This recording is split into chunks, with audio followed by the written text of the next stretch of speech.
하나님의 말씀, 오늘은 마태복음 24장을 봅니다. 마태복음 24장 1절로 8절, 신약성경 41면 되겠습니다. 마태복음 24장 1절로 8절, 다 함께 봉독합니다. 예수께서 성전에서 나와서 가실 때에 제자들이 성전 건물들을 가리켜 보이려고 나아오니 대답하여 이르시되 너희가 이 모든 것을 보지 못하느냐? 내가 진실로 너희에게 이르노니 돌 하나도 돌 위에 남지 않고 다 무너뜨려지리라. 예수께서 감람산 위에 앉으셨을 때에 제자들이 조용히 와서 이르되 우리에게 이르소서 어느 때에 이런 일이 있겠사오며 또 주의 임하심과 세상 끝에는 무슨 징조가 있사오리이까. 예수께서 대답하여 이르시되 너희가 사람의 미혹을 받지 않도록 주의하라. 많은 사람이 내 이름으로 와서 이르되 나는 그리스도라 하여 많은 사람을 미혹하리라. 난리와 난리 소문을 듣겠으나 너희는 삼가 두려워하지 말라. 이런 일이 있어야 하되 아직 끝은 아니니라. 민족이 민족을 나라가 나라를 대적하여 일어나겠고 곳곳에 기근과 지진이 있으리니 이 모든 것은 재난의 시작이니라. 아멘. 마태복음 24장 25장은 유명한 예수님의 종말론에 대한 말씀입니다. 세상 끝에 있을 일에 대한 말씀입니다. 오늘을 살아가면서 우리가 많은 죄악과 더불어 싸우겠지만 문제는 우리가 언제나 저 먼 앞에 있는 세상을 항상 잊지 말고 바라보고 있어야 된다 하는 것입니다. 오늘 본문에 보면 예수님이 어떤 마음으로 어떻게 살아가셨는가 하는 것을 잘 말해주는 부분입니다. 언제나 겉을 보지 않고 속을 보았고요. 그 다음에는 오늘을 보지 않고 먼 내일을 보았습니다. 또 무한히 먼 곳을 본 게 아니라 끝을 보았습니다. 에스카톤이라고 합니다. 끝이라고 하는 종말을 보았다 하는 말입니다. 종말을 생각했습니다. 그것을 잊지 말아야 합니다. 자, 오늘 우리가 사람을 대할 때에도 사람을 외모로 보지 말고 그 속을 봐야 되지 않습니까? 다 보긴 어렵겠지만 속을 봐야 됩니다. 겉은 사실 중요하지 않거든요. 우리가 사는 데서 아는 대로 또 생각을 해봐도 속이 문제입니다. 그 속이 어떠한지 이게 중요하죠. 나에게 와서 하는 말 한마디, 칭찬하고 비난하고 그게 중요한 게 아니죠. 그 속을 볼 줄 알아야 되고 깊은 데를 봐야 되겠고요. 그 다음에 오늘을 보지 말고 내일을 봐야 됩니다. 그렇지 않습니까? 결혼식 주례를 하면서 늘 생각을 하게 됩니다. 오늘은 신랑 신부요, 내일은 아버지 어머니요, 또 조금 있으면 할아버지 할머니다. 그걸 생각해야죠. 할아버지 할머니가 됐을 때를 생각하고 오늘을 살아야지 항상 젊은 대로 있든가요. 그런 거 아니지 않습니까? 미국에서도 그런 일이 있답니다. 어느 가정을 방문했는데요. 옆방에서 난리가 나고 싸우는 소리가 납니다. 미국 가정에서도 싸우나 신기하기도 하고 그래서 좀 들어봤답니다. 할머니하고 손녀하고 싸우고 있는 중입니다. 그런데 이 손녀가 말을 안 듣습니다. 할머니가 큰 소리로 손녀를 향해서 꾸중을 합니다. 그런데 손녀가 아주 불손합니다. 할머니한테 막 대들었거든요. 할머니가 마지막에 손녀가 문을 차고 나가니까 눈물을 흘리면서 하는 말이 이 말입니다. 너라고 항상 젊을 줄 아냐. 너도 언젠가는 나같이 될 것이다. 그럽니다. 여러분, 젊었다고 항상 젊습니까? 건강하다고 항상 건강합니까? 가졌다고 항상 가진 것입니까? 우리는 이 빠른 변화를 항상 잊지 말아야 합니다. 그런 거로 다가오는 미래를 항상 생각해야 되겠고요. 그것이 중요합니다. 그 끝이 어디 있느냐. 그래서 이 죽음이라는 것을 잊지 말아야 됩니다. 옛날 우리 성도들은 뭐라고 하고 살았습니까? 마라나타 하고 살았습니다. 마라나타 하는 게 인사입니다. 이 말은 글자 그대로 기다린다 하는 뜻이지만 마라나타의 근본 의미는 뭐냐면 주님이 오신다는 걸 잊지 말고 삽시다. 그 말입니다. 그 말을 담아서 잘라서 마라나타 그랬습니다. 주님이 곧 오신다는 것을 잊지 말고 삽시다. 그걸 잊지 말아야 됩니다. 그렇다면 오늘의 가치관은 완전히 달라지는 것입니다. 행복과 불행이라는 건 거기에 있는 것이지 오늘에 있는 것이 아니거든요. 그렇기 때문에 언제나 우리는 이걸 생각해야 됩니다. 오늘을 생각하는 게 아니라 내일을 생각해야 됩니다. 그런데 오늘 성경에 이것이 잘 나타납니다. 성전에 들어갈 때 제자들이 성전의 굉장한 것을 가리키면서 얼마나 굉장합니까? 이게 무려 46년 동안이나 지은 건물입니다. 그걸 보면서 놀랍니다. 시골 사람들 올라와서 이런 거 보면 놀라게 되죠. 그리고 또 한 가지 있는 것 같습니다. 그것은 예수님이 이제 왕이 될 텐데 왕이 되면 예루살렘 도성이 왕의 도성으로 쓸만하지 않습니까? 그런 생각만 하고 있습니다. 이 도성을 보면서 예수님이 왕이 되는 순간 이 도성이 우리의 것이다 이겁니다. 여기서 우리가 호령을 할 것이다 라고 그런 꿈을 꾸고 있습니다. 이렇게 화려한 꿈을 부러워하며 또 예수님께 자랑을 하게 될 때 예수님 말씀하십니다. 이 모든 것을 보지 못하느냐? 무엇을 보느냐? 현재를 보는 게 아니고 미래를 보는 것입니다. 미래는 어떠냐? 돌 위에 돌 하나도 남지 않을 것이다. 멀쩡한 화려한 성전을 보면서 예수님은 무너진 다음을 보았습니다. 다시 말하면 40년 후를 보았습니다. 40년 후에 예루살렘은 폐허가 됐습니다. 지금처럼 무너진 예루살렘을 보았습니다. 그때를 봐야죠. 현재만 보아서는 안 되죠. 2년, 3년, 10년, 40년 후를 예수님은 보고 있었습니다. 그게 예수님의 종말론입니다. 40년 후를 보았습니다. 제자들은 현재를 보고 예수님은 40년 후를 보았습니다. 제자들은 세워진 건물을 보고 예수님은 무너진 건물을 보았습니다. 이렇게 먼 미래를 바라볼 수 있어야 한다 하는 것이죠. 자, 이제 감람산 언덕 앉았을 때에 예루살렘에 가보면 감람산 언덕에서 보면 예루살렘이 한눈에 내려다 보입니다. 내려다 보이는데 여기 섰을 때에 제자들이 예수님께 물어봅니다. 어느 때에 이런 일이 있겠습니까? 그게 언제입니까? 또 하나, 어느 때에 있겠으면 무슨 징조가 있겠습니까? 세상 끝에는 무슨 징조가 있겠습니까? 여러분, 이 두 질문은 대단히 중요한 의미를 가집니다. 어느 때에 있겠습니까? 하는 말은 뭡니까? 이것이 멀다면 좀 놀다가 올 것이고 이것이 가깝다면 급히 서둘러야 되겠고 왜 어느 때라는 것을 꼭 알아야 됩니까? 여러분 학교에서 공부할 때 생각을 해보세요. 선생님이 불현듯 시험을 볼 때가 있잖아요. 그러면 학생들이 그걸 굉장히 신경 씁니다.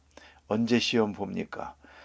다른 때는 공부 안 하다가 시험 보기 전날 밤새울 참이거든요. 그래서 어느 때 시험 보든지 신경을 많이 쓰는 학생이 있습니다. 선생님이 안 알려주면 그걸 알아내려고 몸부림을 칩니다. 그 학생 신통치 않은 학생입니다.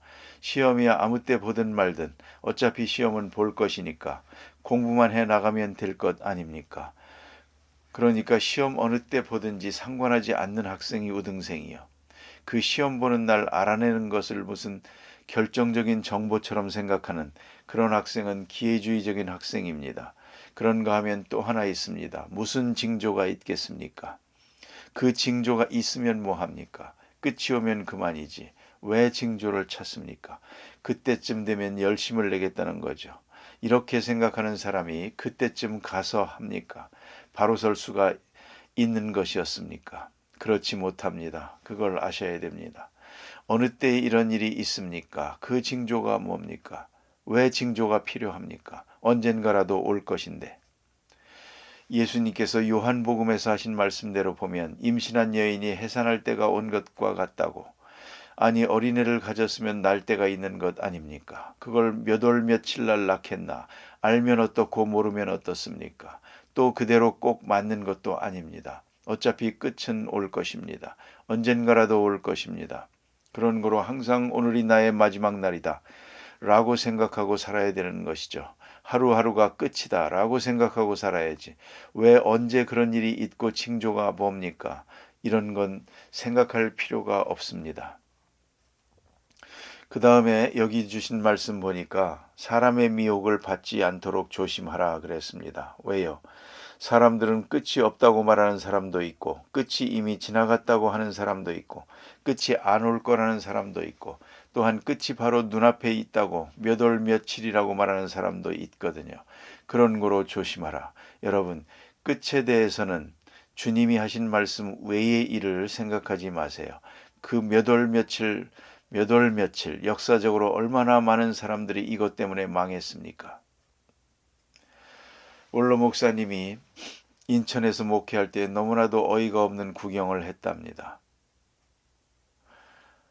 목회할 때 어디서 무슨 말을 들었는지 그때가 10월 달이었답니다. 그런데 금년 12월 25일 날 주님이 오신다는 겁니다. 어디서 그걸 들어가지고 믿고요.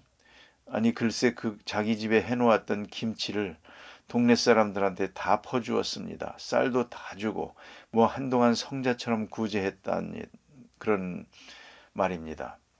이게 이상한 게 아니 세상 주님이 오시면 자기만 죽는 게 아니라 그 사람은 또 뭘 하겠습니까? 주는 사람은 의미가 있지만 받는 사람은 또 뭘 하겠습니까? 진짜로 사실이라면. 내가 그 사람한테 설명을 했습니다. 그거 나눠줘서 뭘 하겠소? 아무튼 마지막에 내기하자고 그랬습니다. 정말 오시나 안 오시나. 자신은 없지만 좌우간 안 온다고 했습니다. 안 오면 그 다음부터 착실한 마음으로 신앙생활 하겠느냐? 그러겠다고. 그런데 안 오셨죠.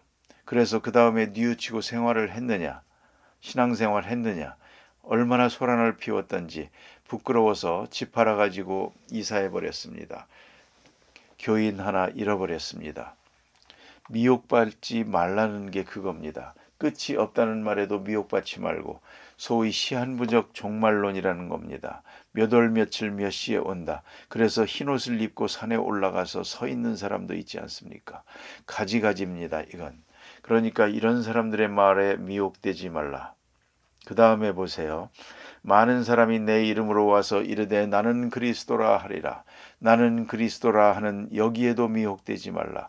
예수님 오시는 것은 확실한 것이고요. 그렇게 자기 자신이 와서 그러는 게 아닙니다. 내가 그리스도다. 내가 재림주다. 많습니다. 한 사람 그런 사람 만나봤을 수도 있습니다. 여러분들도요. 여러 시간 얘기를 합니다. 내가 그리스도다 그럽니다.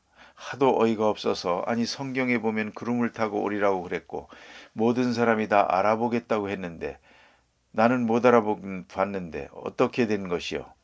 참 답답한 사람입니다. 정신병자가 따로 없습니다. 그런데 나는 그리스도라 많은 사람을 유혹할 것이다. 여기 미혹되지 말라 그랬습니다. 그리고 이제 주시는 말씀입니다. 징조는 이렇습니다. 난리가 있을 것이다. 난리와 난리 소문을 듣겠으나 너희는 삼가 두려워 말라. 이런 일이 있어야 하되 끝은 아직 아니니라. 끝은 아니라 그랬습니다. 그 말은 뭡니까? 난리의 소문을 들었을 때 그걸 끝이라고 생각하지 말라 이겁니다.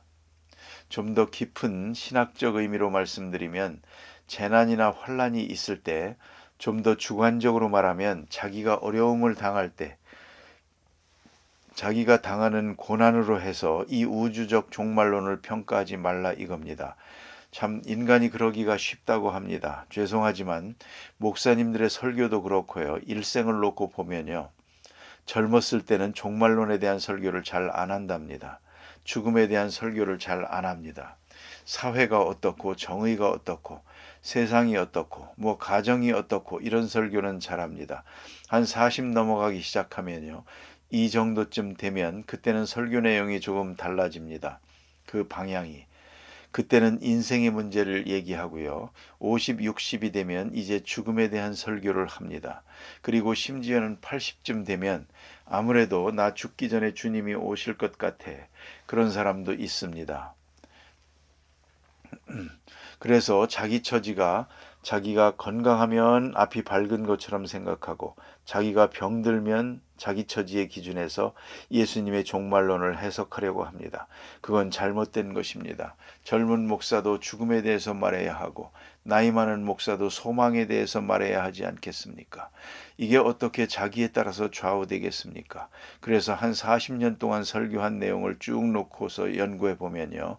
그 자기에 따라서 전부 달라집니다. 그건 잘못된 것입니다. 그래서는 안 되는 것이죠.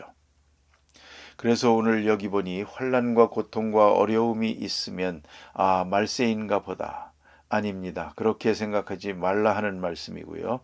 삼가 두려워하지 말라. 아직 끝은 아니니라. 이런 일 저런 일 전쟁이 나고 난리가 나더라도 아직 끝은 아니니라. 또 나아가서 민족이 민족을 나라가 나라를 대적하여 일어나겠다. 기근과 지진이 있을 것이다. 있죠. 이 모든 것이 재난의 시작이니라. 자, 우리가 흔히 아는 일반적인 것, 지진이다, 전쟁이다, 기근이다, 이런 거 있지 않습니까? 일반적으로 알고 있는 그건 시작입니다. 이제 종말론적인 역사 끝에 가서 이루어질 재난은 이런 차원이 아닙니다. 보다 더 엄청난 우주적 차원에서 이루어진단 말입니다. 여러분 영화 보셨지요? 아마겟돈이라고 하는 전쟁 영화가 있습니다. 한번 볼만한 영화인데요. 왜냐하면 성경에 있는 얘기거든요. 아마겟돈이라는 말이 성경에 있는 단어이지 않습니까? 그런데 성경에 있는 얘기가 나와도 아무렇지도 않은가 봅니다. 그건 꼭 봐야 되는데. 어쨌든 아마겟돈이라는 전쟁이 있는데요. 그건 우주적인 전쟁입니다. 이 땅에서 어느 나라와 어느 나라가 싸우고 그런 얘기가 아닙니다. 유성들이 흘러들어와서 지구하고 그대로 부딪히는 것입니다. 그런 전쟁입니다. 그런데 아무튼 오늘 여기 주신 말씀을 깊이 생각해야 됩니다. 어떤 환난과 고통이 있어도 이것은 재난의 시작이요. 왜요? 차원이 그게 아니니까요. 우리가 아무리 놀랍고 굉장한 일이 있다 하더라도 이것이 종말의 끝인 것처럼 생각해서는 안 된다 그 말입니다. 역사적으로 그랬습니다. 1차 대전이 있을 때 세상 끝이라고 했습니다. 2차 대전이 터져서 불바다가 되니까 또 끝이라고 했습니다. 원자탄이 터지니까 말세가 왔다고 그랬습니다. 모두가 다 자기가 처한 처지에 따라서 끝을 결정적으로 말해버리려고 합니다. 예수님 말씀입니다. 이건 시작이다. 아직도 끝이 아니다. 재난의 시작일 것이다. 이렇게 말합니다. 여유있게 아주 여유있게 대하십니다. 그런 거로 놀랄 것 없다. 지진이 나고 전쟁이 나고 이것이 시작이다. 아직 끝은 아니다. 주님이 오시는 바로 그 시간이 끝입니다. 거기에 기준이 있는 것이지 내가 당하는 환난의 그 어려움이 끝을 말하는 건 아닙니다. 특별히 나 개인적인 문제의 기준을 놓고 이 우주적인 종말론을 평가하려고 해서는 안 된다는 것입니다. 기도하십시다.